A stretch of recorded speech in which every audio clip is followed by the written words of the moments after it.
নমস্কার। ঠাকুরমা স্বামীজি গুরুদেবের শ্রীচরণে প্রণাম জানাই। আজ মাকে নিয়ে একটি কাহিনী শোনাই। শ্রী শ্রী মায়ের সমাধিভূমির উপর নির্মিত মন্দিরে জৈনিক মহিলা প্রণাম করে সারদা দেবীর ছবির দিকে তাকিয়ে আছেন। সঙ্গে আঁচল ধরে তার শিশুকন্যাটিও তাই করছিল। একটু পরে দেখা গেল সে একবার ছবির দিকে তাকাচ্ছে, আরেকবার নিজের মায়ের দিকে তাকাচ্ছে। ছবিতে যাকে দেখছে তার সঙ্গে নিজের মায়ের মুখের নিশ্চয়ই সে কোথাও একটা মিল খুঁজে পাচ্ছে। সে তার মাকে প্রশ্ন করল, আচ্ছা মা, এ ফটো কি তোমার? এত মিল তোমার সাথে? অবোধ শিশুকে মা আর কি বলবেন, কিন্তু কন্যার প্রগলভ প্রশ্ন থামতেই চায় না। বারংবার একই প্রশ্ন করে সে তার মাকে ব্যতিব্যস্ত করে তুলল। স্বামী শারদেশানন্দ বলছেন,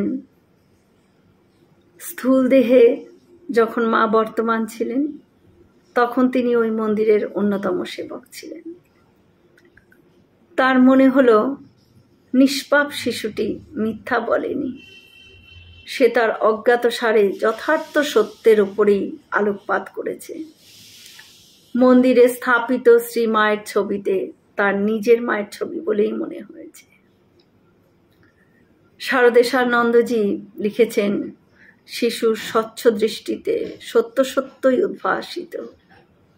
এই মাই তো সকল মায়ের অন্তরে।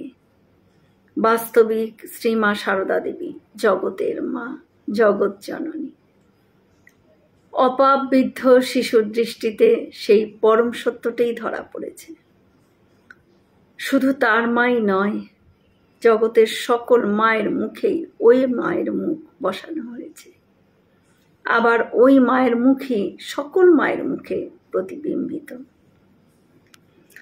মায়ের জীবনযাপন ছিল সরল অনাড়ম্বর, অথচ ব্যঞ্জনায় দুরবগাহী। একটি সন্তানকে গর্ভধারণ না করেও তিনি অগণিত সন্তানের সত্য সত্য জননী হয়েছিলেন। জয় মা শারদা।